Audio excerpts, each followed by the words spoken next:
Buenas tardes, mi nombre es Israel Loño. Bueno, hoy les voy a hablar sobre el proceso de evaluación pericial y las técnicas de la psicología. Básicamente, para la evaluación pericial, tenemos que responde a dos preguntas principales, que la primera es, ¿la persona presenta algún tipo de trastorno mental? Y también en el momento del hecho, ¿esa alteración le impidió comprender lo que hacía o controlar sus actos? Como primer paso, tenemos que la recepción del caso. Bueno, inicia cuando el juez o la fiscalía solicita la evaluación pericial. El psicólogo o psiquiatra forense debe revisar cuál es la finalidad del informe. Bueno, también si se trata de determinar la imputabilidad, peligrosidad o capacidad para afrontar el juicio. Estos son los primeros pasos que se tiene que realizar para la recepción de un caso. Como segundo paso tenemos la revisión documental. Aquí básicamente se recopila toda la historia clínica, los informes médicos, los antecedentes personales, la declaración de los testigos y todos los documentos que ayuden a comprender el contexto psicológico de la persona antes, durante y después del hecho. Como tercer paso tenemos a la entrevista clínica forense. Bueno, aquí básicamente se realiza una entrevista profunda que busca conocer cómo piensa, siente y percibe la realidad la persona. Aquí se observa mucho la orientación, la coherencia, el juicio, el control de impulsos y si existen síntomas psicóticos, delirantes o afectivos que les llevó a cometer el acto de delito. Como paso 4 tenemos la evaluación psicológica y el apoyo con las pruebas. Bueno, aquí se le puede, dependiendo del caso, se le puede aplicar cualquier tipo de test, tanto psicométrico como proyectivo.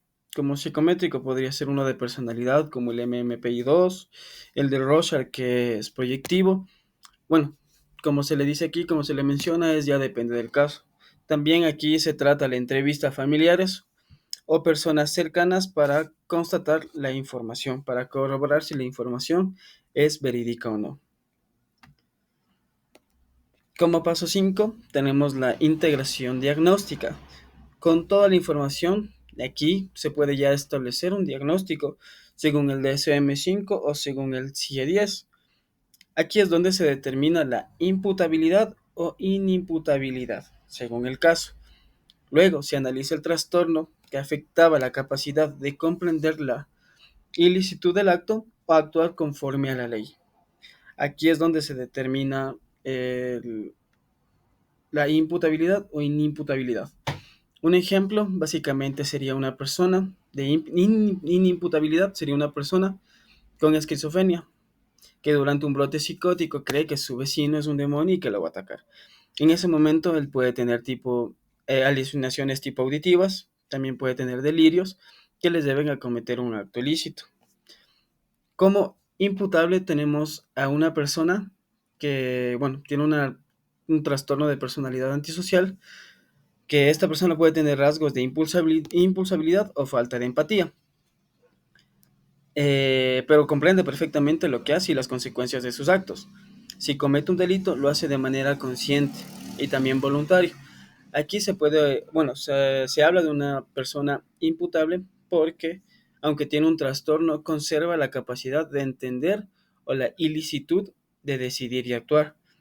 No obstante, al otro caso de la persona que se le considera inimputable, la persona no está en su pleno juicio y, bueno, llega a cometer el acto ilícito y ya, bueno, depende a las pruebas también psicométricas o proyectivas que se le realice, se llegará a un veredicto.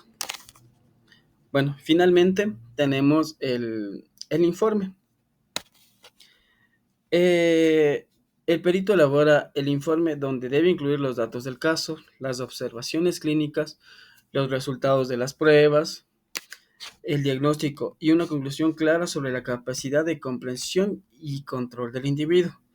Aquí es muy importante recordar que el psicólogo o el psiquiatra que le haga esta evaluación no dicta la sentencia, solo emite un criterio técnico para que el juez pueda decidir.